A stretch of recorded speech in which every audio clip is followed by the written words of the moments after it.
Yes, yes.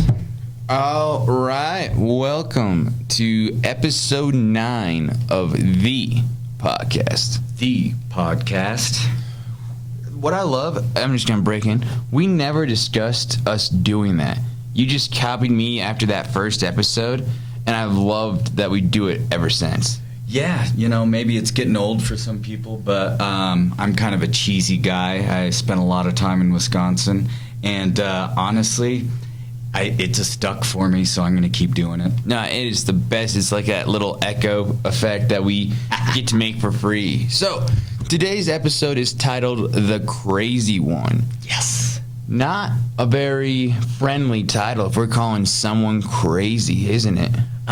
No. I knew one person in my life. She called herself Crazy Amy, and we called her Crazy Amy too, and she liked it, but I don't think people typically would. But the one we're talking about, he definitely did not want to be called crazy. He was a very unique individual for sure, but I will say this. The more I researched about him, the more sympathetic I became. Because the first, when we say his name, you're going to go, yep, he's crazy. Uh-huh. But then when I read, it's like, maybe he just had that bad rap. Like, some bad things happened during his time.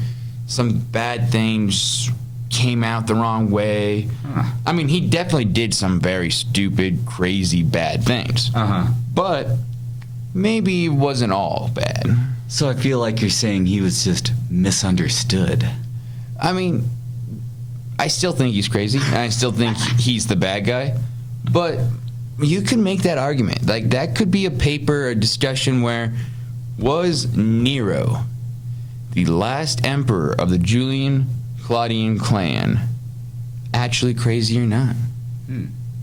You decide. Was he a hero or a villain? Was he crazy or just misunderstood? I wouldn't call hero. I would say, That's going too far. Yeah, is he average Joe or villain? Yeah. He's probably still a villain. He did some bad things. Absolutely. All right, let's get into it. Well, supposedly innocent until proven guilty, and some of that stuff he wasn't actually proven. But yeah, you're right. Let's get into it. So we're talking about Nero today. For those who don't know, he was the emperor of Rome from 54 AD to 68 AD. So he had a good reign. He was born in 37 AD. So if you did the math quick, he died at 31. And so we'll get into why we're not too surprised that he died at a young age. But still, he ruled for a good time. Yeah, doing that quick math, I just realized that he was 17 when he became emperor, which is something that I never really looked into because we have a tendency in history to look at all the crazy stuff he did. Yep. Yeah, when I was doing the research, it said 16, 17, depending on when his birthday and all that stuff was. But, yeah, holy cow, 16, 17 years old. He hadn't even graduated high school. He can't even legally vote in today's world, and he's ruling a country. Wow, an empire. Yeah. Rome at this point is like the Roman Empire. It's pretty big, so it's like a serious empire. It's not the little Rome that we knew in the Republic or in the beginning of the empire. It is a serious expansion. Serious stuff. All right, so because Rome is Rome, they like to make things weird and difficult. So Nero is not actually his real name. His birth name is Lucius Domitius Anabrabus. Yeah, sounds about right. Yeah, great job. Another Lucius for us. Yep. But his mom married his great uncle. I believe that's how it goes because, I don't know. Yeah, it gets weird in ancient Rome. And so he changes his name to fit the new title because he originally was not born to be emperor. He was off on the side, and then he becomes the adopted son. And so he changed his name to Nero Claudius Caesar Drusius Germanicus. Wow, that sounds more official. Well, and that's the thing. If you break it down, so Nero, choosing that specific name, Claudius, his adopted father, who is emperor, so making that tie. Caesar, the name you associate with ruling. Yes. Germanicus, a.k.a. Germany. So taking over that new land. Aha. So basically, when he was adopted, he changed this name to honor Claudius to really make sure, hey, I'm the next in line. Yep. His mother was Agrippina. Now, that might be a name where you go, she deserves her own episode, and we agree. Yes. One of the first empresses of Rome, when you look at her, very with it. She makes a lot of moves to make sure she gets what she wants. Oh, yeah. And I feel like in history, we don't talk about the women of history enough, so we are going to give you that episode about Agrippina, just not today. Yep. Yeah, we got a good one with Nero. So Agrippina is his mother.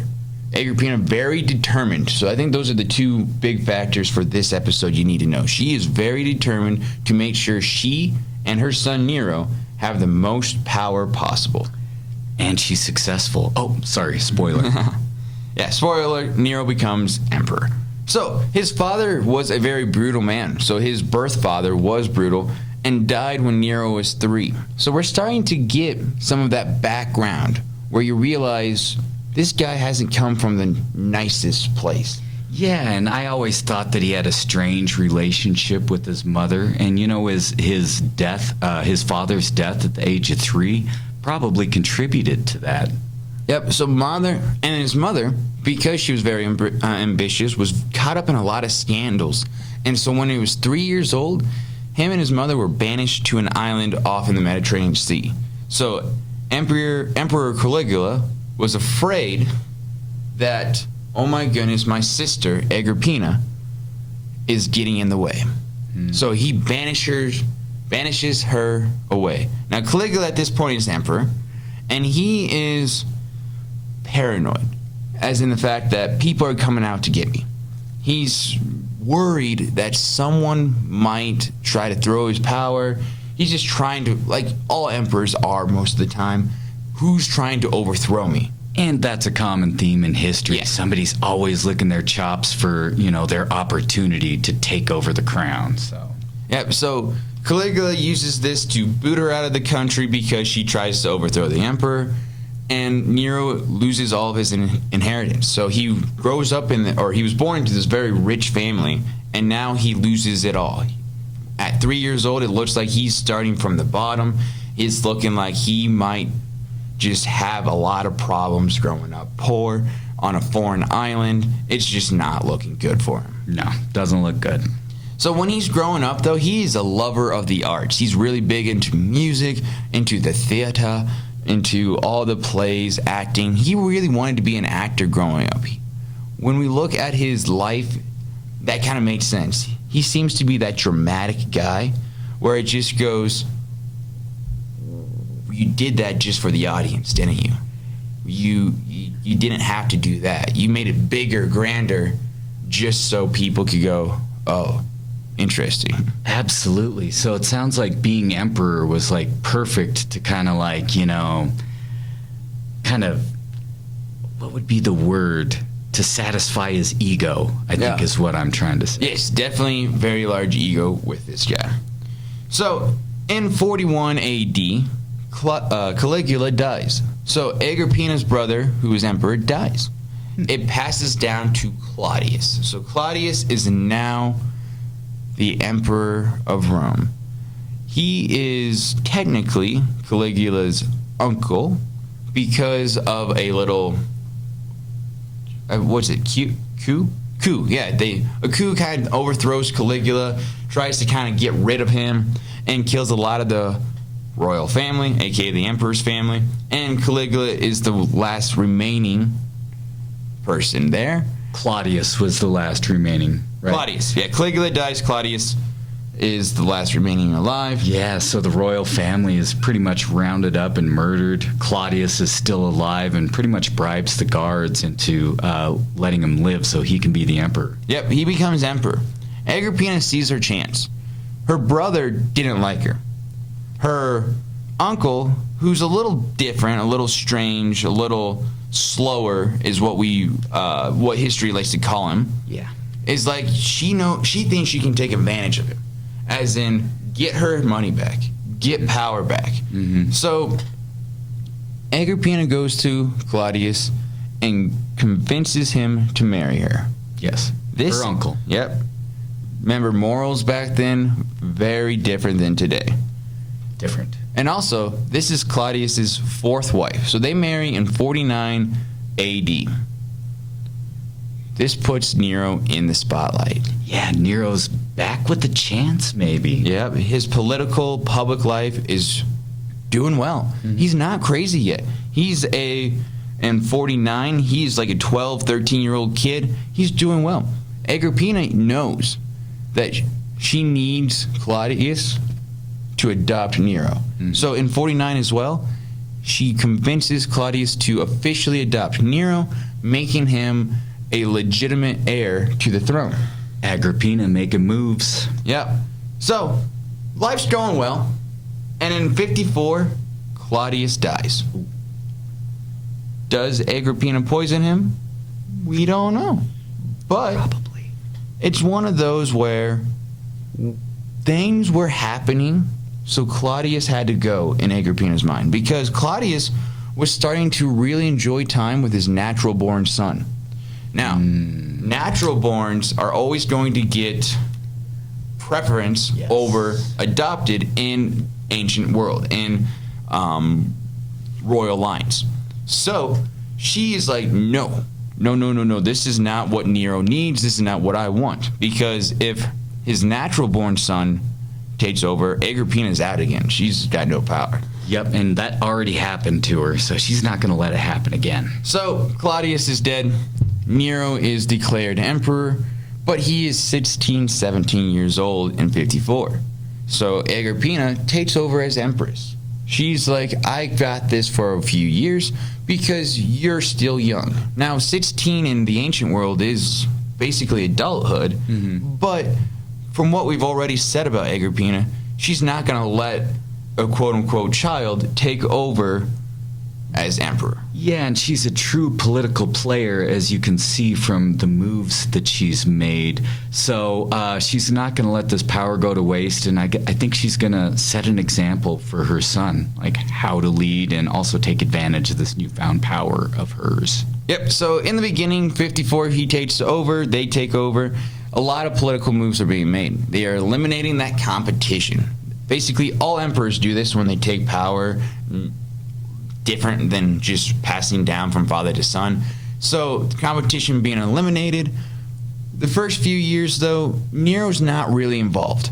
He is just kind of the puppet. You've got the little puppet masters in behind, and he's just there to kind of say yes, no, and sign his name, but he's not really reading what he's signing. Then in 59, his mother dies. I'm doing air quotes because Nero has his mother killed. And I feel like I've read that he tried multiple times to kill his mother, unsuccessful. Oh, well, here's the thing. He's starting to think his mother is betraying him. He's starting to think his mother is, quote-unquote, bad, and all of that stuff. So what he does is ask her to go to a new island. So she's sailing into a different part of the Rome. Well, he's rigged the ship to be attacked and sunk. So she's supposed to drown in the Aegean Sea. She doesn't. She's able to swim to an island. At that point, I read, he then orders the soldiers to finish the job, and Agrippina kind of has a cool quote like, "Are you really here to kill me?" and stuff like that. But there's the multiple attempts. She wasn't going to go down easy. She worked way too hard for the power. And this is where he starts into madness. Now, before I said he maybe not be a villain. Yes, he is a villain for killing his mother. It's in a couple moments where he really gets villainized that I really want to decide, is he innocentish or is he straight up guilty? So right here, he's guilty, he's evil, not good, and it actually haunts him.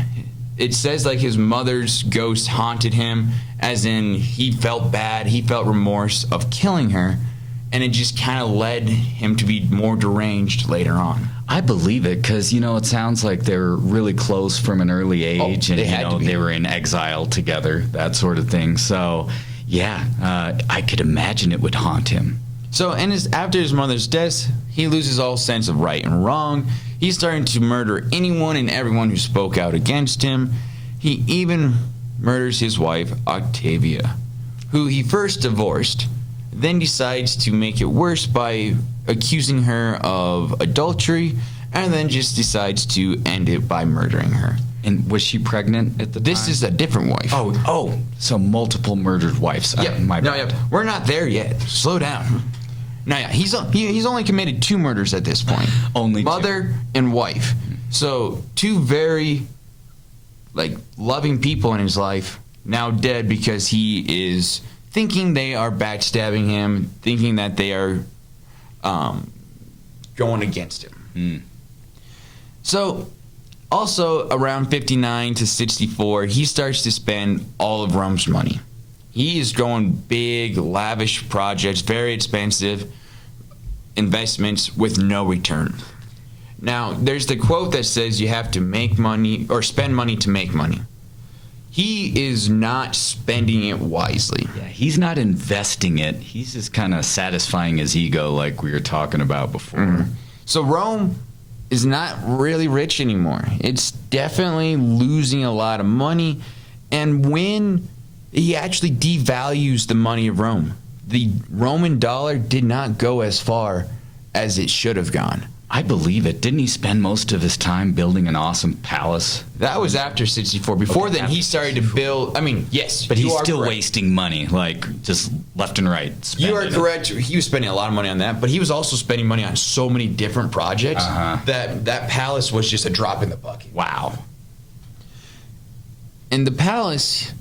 If you're going to build a palace, you need land, right? Yes. And if you're going to build a palace fit for an emperor whose ego is the size of Nero's, you're going to need a lot of land. Yeah, and how do you find land in a jam-packed city that all the land is taken up? Well, today you might just buy it up and bulldoze it, but we didn't have bulldozers in 64 AD. But they did have fire. Oh yes, they had fire. And Rome at this time wasn't the best built city. A lot of wooden houses, a lot of cramped dry wood, there's no elbow space. That's what I'm trying to say. And the houses just quickly nailed together. And so if one would just say light a match, drop it in a very dry area, 70% of Rome would go up in flames pretty quick, right? I'd imagine, yes. Well, on the night of July 18th in 64 AD, a fire starts on one of the hills of Rome and starts to burn and burn and burn, destroying tons of houses, destroying tons of area, and just kind of erasing all the material. So, clean slate. Natural causes to the start of this fire? Well, it burned for over a week, so it's got to have some type of cause that could be natural. Yeah, like lightning. Yeah, lightning could have been Jupiter sending down a lightning bolt. Side fact, because I was reading this, and this is awesome. If someone got struck by lightning in ancient Rome, they would not get a proper burial. Because they said punishment from Jupiter. You got punished by Jupiter. Oh. Why would you're dead because Jupiter struck you with a lightning bolt? Yeah, we're not going to honor you. Yeah. The god already said what you wanted. It's a little side fact there, but it destroys basically everything. Nero decides, hey, I got this new land. We're going to build a palace. So he just claims all that new, fresh, clean slated land to burn to be built for his palace. And it's a palace is for one person.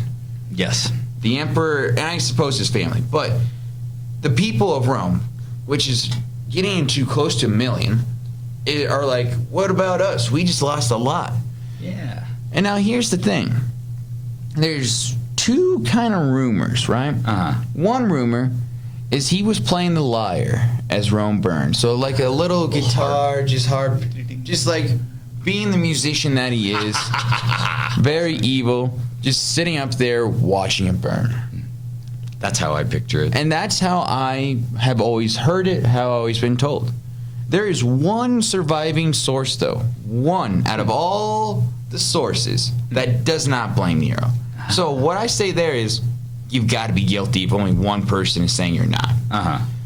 But it says he wasn't even in Rome at this time, and when he heard, he brought in resources. He brought in food. He used his palace that was already built as a shelter place for people. He was acting like an emperor should. He was taking care of the people. And I've read multiple accounts that he's brought in food, brought in water, brought in materials people needed to help them recover from this. I've read that multiple places, but I'm also like, hey, I just burnt down a big chunk. People are going to be blaming me whether I did it or not. So might as well make it look good. Good PR attempt by bringing in stuff and then saying, hey, you got to get out of Rome because I'm taking your area. That's true. And plus, he's already got in his mind some sort of project in the future, right? Yeah, oh yeah. So he's going to need people to build what he wants to do, right? Yeah. So, yeah, maybe he is just being that politician and just making the right moves, doing the right thing to gain the favor of the people because he wasn't very popular at this point. Well, at this point, no. Rome's burning, and whether, just ignore the fact if he did it or not. That doesn't matter. If I want to say 70%. I don't know why I keep saying that number, but it pops in. If a huge chunk of the city burned, you're going to blame the person in charge. Like, absolutely. It's their fault. Like, it's just one of those where when natural disasters happen, the person in charge, fairly, unfairly, different debate, gets blamed. So, Nero is definitely not popular in 64, and the aftermath kind of comes with it. So, between 64 and 68, his second wife dies. Now, this is the one Nero decides to kick to death while she is with child. Yeah. So, once again, crazy. Yep. So, the fire, that's the one I'm questioning on. The rest, yeah, he's evil, he's crazy. You're starting to find the picture of why we're calling him the crazy one. Yes. But, in 67, he goes to the Olympics. He, as Emperor of Rome, who is controlling Greece at this time, is like, you know what we need? We need the arts in the Olympics. Interesting. This is something I've never heard before. Yeah, we need to expand the Olympics to the arts. Not just games, but the arts. So, he has the games postponed for 1 year so he can participate in the Olympics. I believe it. Oh, yeah. He has music parts to the game, and he sings and plays the lyre in a lot of different competitions. He even wins gold in a chariot race. Ooh, wow. He fell off the chariot and never finished, but he won gold. Yeah, I think that's just, if you're emperor, nobody's going to give you the silver medal, right? Well, what's funny is just like, I just picture him falling off and throwing a little hissy fit and then just wandering off. But when it's time to present the medals or things, he's announced winner because they're like, well, I don't really want to be on his bad side. But when he dies in 68, they erase him from winners. So for 1 year, it was on Olympic record that Nero won a chariot race that he technically never even finished. So, civil war starts to break out in 67 as well in the northern part of Rome. This always terrifying to leaders. Civil war, not good. People are starting to rebel against Nero, his policies, and just his craziness, his evilness in general. The rebel leader was Galba, and he's starting to head to Rome. Nero is now in that state of madness. We've been talking about how he's been declining mentally health for a long time. Ever since he killed his mother, it's just been not good for him. Haunted by it, he is going back and forth, muttering, freaking out, and he decides to commit suicide. because he's not just the average person, he has to go above and beyond in everything he does. And wasn't there already a group dispatched to find him so he could be, brought to justice? There was, but here's the kicker. The rebels and those people were put down before he would have gotten in danger. Oh, okay. So in other words, he hears about that dispatch. He hears about the people that are trying to get him. He decides to cut his throat, saying, "What an artist dies in me," as he does this. And I picture, he falls to the floor, starts to bleed out. Person comes running through the door and says, "We stopped it. No one's coming for you," because they did put that little rebellion down. It just was a little late. So his little dramatic flair was unnecessary. But, I guess that's a good way to go out. I picture him kind of, Shakespeare couldn't have written this better. Oh, what an artist dies in me. Stuff like that. So this ends the Julian-Claudian dynasty. So he is the very last emperor in this dynasty that has lasted from Julius Caesar. And now, Julius Caesar wasn't an emperor, but still. And so following his death in 68, Rome had 4 emperors. From 68 to 69, they had 4 different emperors. That's a lot in 1 year. Because the country was left in turmoil.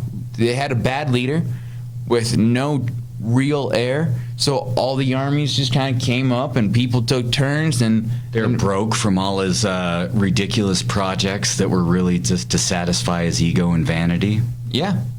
And that is the story of Nero, the crazy emperor of Rome. The crazy one. Not bad. Not bad. Yeah, we didn't go over an hour this time on this episode. We have plenty of time to do some fun stuff, right? Plenty is a strong word, but we do have some time. Let's see if I know how to spell this morning. Yeah, what's your average at this point? I am batting 400. 4 of 10 right now. 4 of 10. That's a pretty good average. I think you'd be tops in the league. If I was batting that in baseball, just give me all the awards right now. Absolutely. Now 40% sounds kind of like an Allen Iverson field goal percentage as well. Oh yeah, which is kind of low. Well, see, here's the thing. That's why I'm always referencing baseball. Yes. Because low percentages in baseball still sound good. Yes. A 40% on a test, terrible. 40% in completion percentage in football, no. 40% free throws, no. Baseball is the only sport I'm doing good in, and so that's the one I'm going with. Yeah. Or maybe 3-point percentage, 40%. I'll take that. Pretty decent. I'll take that. But you got 2 more. I'm still in that. If I get both right, I can go back up to 50. But like I said, you're giving me words that aren't everyday spelling. So as long as I'm close, I feel good. So I'm going to start this, the first word off with something that has a lot to do with history. We're history buffs or, just fans of history. We love learning about history.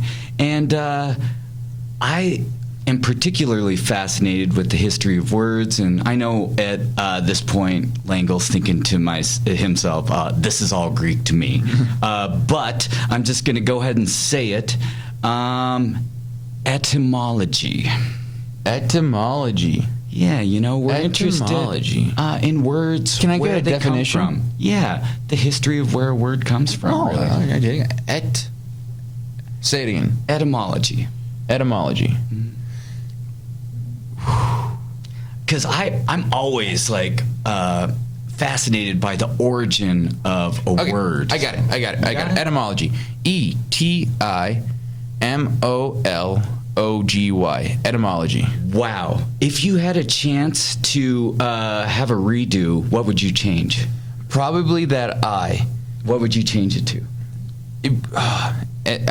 I'm keep saying so I want to change it to an A. Okay. But I think probably an E might be better. It's a Y. A Y? So close. So close. Etymology. Etymology. And, that's just a word I know because I'm always looking at where words came from. I don't know. I'm just kind of strange like that. See, my problem is when they do that Y in there. It's just like, no idea. Yeah, see, that's you had a problem with Y's last week, so I was like, okay, I'll throw another Y in there. Oh man, I'm a slow learner. I should be on pace here. Okay, just when you think of a vowel, just add Y. So this next word, we talk about government a lot in class, especially recently. We've been talking a lot about the Roman Republic. So I wanted to throw a word in there that has a lot to do with civics. So the word is sovereignty. Sovereignty.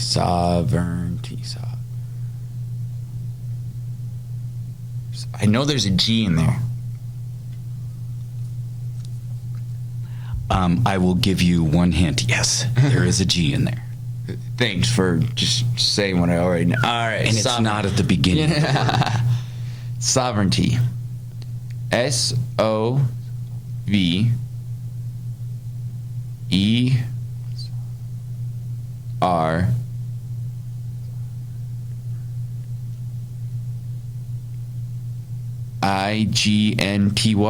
Sovereignty. Wow, so close. So, because I don't really want to give you but he didn't quite get it. Oh my gosh. So, is it spell correcting for you there yet? It says, for our viewers at home, it's SOVEREIGNTY. And he was only missing an E, I believe, because he said SOVERIGNTY. yeah, that's the EIs. I missed one of those. Like, dang it. I always remember it for reign. I always think of a ruler, the reign of a king, let's say. Rain is in there. It is in there. Not like E, precipitation rain. TY, yeah. Like how Nero reigned crazily. Wow. I still would not be able to spell that word if you asked. Like, if you told me how to spell it now, and then in 5 minutes when we leave, you asked me to spell it again. It's not an easy one. It's not. And his average was getting too high for that batting average, so I was like, okay, let's give him some tough ones. All right. I think it is hitting that time, Hoyt. Do you have any homework assignments for the people out there? Because I do have one. Okay, I would be curious, before Langle gets his little homework assignment in, I'd be curious, what do you think of Nero? Crazy or misunderstood? Oh, he's still crazy, folks. Like, killing his mom, 2 wives. Basically, I would say, what I can pick at, do you think he did it? Why or why not? Ooh. But I also want to say, what is the craziest thing Nero did? We talked about a lot of things. I like that. Hoyt, while I look for a saying to say, what's the craziest thing Nero did? Okay, I'm going to say the craziest thing he did. Trying to murder your mom multiple times is up there. Just for sure. Once is up there. But after you fail and you still are trying, that's up there. Murdering your first wife, that's up there as well. But I think kicking your pregnant wife and causing her to die from the blows to her belly, basically, while she's pregnant, that, to me, has to take the cake. And that is only because we are not sure that he set the city of Rome on fire. The other ones, there's enough evidence that for sure. History says, yes, he was guilty of these things. The fire, that's still up for debate, really. I think he did it, though, the fire. Oh, yeah, same here. But, yeah, just in case you weren't clear, I'm going to go with kicking your pregnant wife to death. That it would be the craziest thing Nero did. What do you think is the craziest thing Nero did? Maybe because, I've never been married and I don't have a child. Killing your mother. I think, that to me would be I could never dream or think of it. So seeing someone who actually did it and not, failed at it and then kept going, So he was determined. So that to me is the craziest thing. Like I could never, like, what in the world's going on? Yeah, I respect the persistence, but that's a big but. Yeah. Crazy. So I really have grown to love these sayings of the ancient Iowans, and I hope you got a good one this time. Not saying that the last one was bad. They're all good. But I look forward to this every week. You got one? I think so. Yeah, there we go. I like this one. All right, let's hear this. As the ancient Iowans always say, it's not the heat, it's just the humidity.